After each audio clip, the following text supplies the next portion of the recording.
Tumsifu Yesu Kristo. Ewe mwana mpendwa sana wa Bikira Maria Konsolata, unayefuatilia mfululizo wa tafakari ya vituo vya njia ya msalaba, njia ile ambayo Bwana wetu Yesu Kristo alishika mpaka Kalvari ili kusudi mimi na wewe tuweze kukombolewa.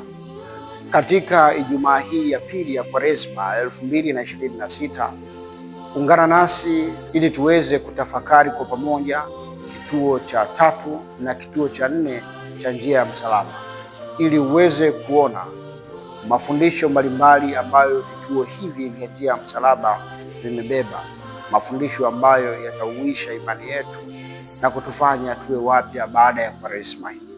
Karibu sana.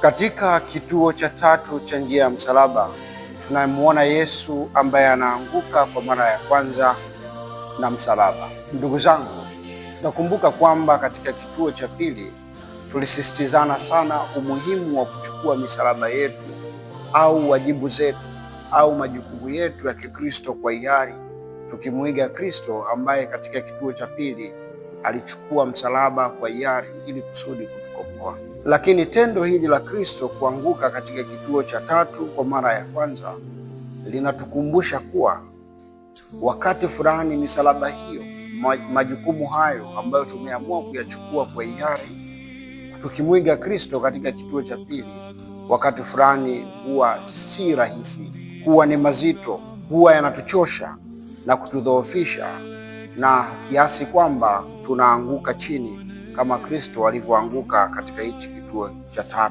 Tunaanguka kutokana na mambo mbalimbali, kutokana na maneno ya watu yanayotusukuma kuachia misalaba yetu kwa kutudhoofisha.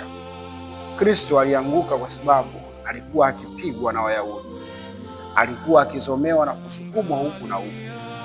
Hata sisi tunao watu ambao wanatusukuma daima tuweze kuanguka, tusiendelee mbele kuibeba misalaba yetu, hivyo tunaanguka. Watu wengi tukianguka tunafikiri ndiyo mwisho. Yesu katika kituo hichi cha pili anafanya tofauti sana na vile ambavyo wengi wetu tulifanya. Baada ya kuelemewa na misalaba yetu, wengi wetu, kama nilivyosema, kwamba tungeweza kuachia hiyo misalaba jumla, tusingeweza kuendelea. Lakini Yesu mwenyewe baada ya kuanguka alisimama na kuendelea na safari ya ukombozi. Sisi wengine hapa duniani tukikumbwa na dhoruba kadha wa kadha katika maisha, hasa maisha ya ndoa au wito wa upadre na utawa, tunatupa misalaba yetu mazima na kukimbia kusikojulikana. Yesu baada ya kuanguka anasimama na kuendelea na safari hii ya njia ya msalaba, kwa sababu amejawa matumaini makubwa kwa Mungu Baba yake. Anatumaini kuwa Mungu lazima atamsaidia kuhakikisha kuwa anatimiza mapenzi yake, licha ya uchovu aliokuwa nao, licha ya mateso ambayo anapitia, na licha ya kuelemewa na msalaba ule ambao aliuchukua katika kituo cha pili kwa hiari. Anatukumbusha kuweka tumaini letu kwa Mungu na kufanya juhudi daima hata pale tunapokutana na Mungu. Ndugu zangu, tutakumbuka kuwa katika mwaka wa Jubilei Kuu 2025 hayati Baba Mtakatifu Francisco alitualika tutafakari juu ya fadhila ya matumaini kwa Mungu, akinukuu maneno ya Mtakatifu Paulo mtume katika ule waraka wake kwa Warumi sura ya 5 aya ya 5, akisema kuwa tumaini kwa Mungu halitatutayarisha kamwe. Mwaka huo 2025, wakati wa Jubilei Kuu, tuliamua kutafakari fadhila ya matumaini na hija yetu hapa duniani, hija ambayo tunaifanya tukiwa tumebeba misalaba yetu. Baba Mtakatifu Francisco anatambua kuwa pasipo matumaini, sisi tunaofanya hija hapa duniani, tukianguka mara moja, basi tutaacha misalaba yetu na kutokomea kusikojulikana. Katika kituo hiki tunajifunza kuwa na matumaini thabiti kwa Mungu. Wengi wetu tumekata tamaa pale tulipoanguka na misalaba yetu, kwa sababu tulitumaini nguvu zetu katika kubeba misalaba au wajibu wetu, au kwa sababu tulitumaini binadamu wenzetu kwamba watatusaidia kubeba misalaba hiyo. baadaye wakatuacha wenyewe tukaanguka. Na wakati fulani tumekata tamaa kwa sababu hatukuwa kabisa na matumaini. Kama hukuwahi kuwa na matumaini kwa Mungu, Kwaresima hii ikusaidie ili basi uweze kuhuisha matumaini yako kwa Mungu. Na nikutie moyo wewe ulianguka kwa sababu ya kubeba msalaba wako hapa duniani. Uwe msalaba wa wito wako, msalaba wa ndoa yako, msalaba wa kazi yako unayoifanya kwa ajili ya utumishi wa watu wengine. Nikutie moyo kuwa matumaini kwa Mungu hayatakutayarisha kamwe. Na kuna msemo unasema, katika kuweka matumaini kwa Mungu usikate tamaa, hata kama kutokukata tamaa unakatisha tamaa. Kituo cha 4 kinaonyesha jinsi Yesu anavyokutana na mama yake, yaani mama Bikira Maria. Ndugu zangu, funzo kubwa tunalolipata katika kituo hiki cha 4 ni kuyakubali mapenzi ya Mungu hata kama yanaambatana na maumivu na mateso ndani yake. Unapotafakari kituo hiki cha 4, mfikirie Bikira Maria kama mama.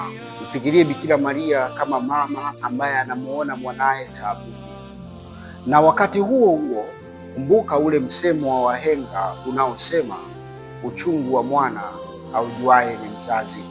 Ukishafikiria hivyo, utavuta picha ya hisia ya uchungu ambayo Bikira Maria kama mzazi kumuona mwanaye, tena mwanaye wa pekee, akipigwa kwa mijeledi, akibeba msalaba mzito na kuvuja damu. Utatambua kuwa Bikira Maria kama mama alishikwa na maumivu makubwa ya nafsi na mwili. Na hata Yesu mwenyewe kama binadamu, katika asili yake ya kibinadamu, alipomwona mamaye akiumia vile, unaweza kuona hisia ambayo mtu anakuwa nayo. Na katika hali ya kawaida, mama angeweza kumwambia mwanaye anayepitia katika taabu kama hizo kuwa, mwanangu, kubali hayo ambayo watesi wako wanayataka ili uachane na mateso haya na urudi nyumbani. Au kuna msemo wangeweza kutumia msemo wa kisasa, kwani nyumbani umeua? Si uache tu hayo mambo ambayo unapigania watu wanakutesa namna hiyo. Kubaliana nao tu ili kusudi uweze kutoka katika mateso hayo mwanangu, kwa sababu mimi binafsi kama mama yako ninaumia sana. Lakini tofauti kabisa na sisi wengine, Bikira Maria anaelewa kuwa ni mapenzi ya Mungu kuwa Kristo aliye mwanaye ateseke na kufa kwa ajili ya wokovu wetu. Ndugu zangu, hata sisi tunawaona watu wale wanaopitia magumu ili mapenzi ya Mungu yatimie. Kuna watu wameajiriwa vijijini kwenye maisha magumu, lakini kwenda kutoa huduma kwa ajili ya binadamu wenzetu.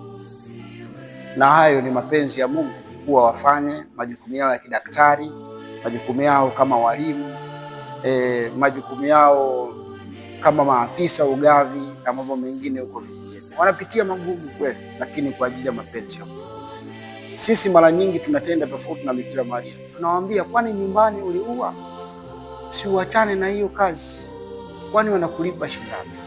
Tunasahau ile huduma iliyobeba mapenzi ya Mungu.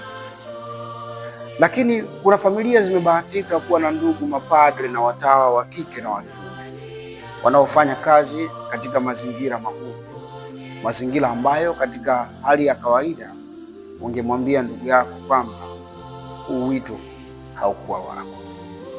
Mara nyingi sisi tunazuia mapenzi ya Mungu kwa sababu tunawaonea huruma. Tunamwambia, achana na huo upadre, achana na huo utawa kwa sababu unakuletea mateso.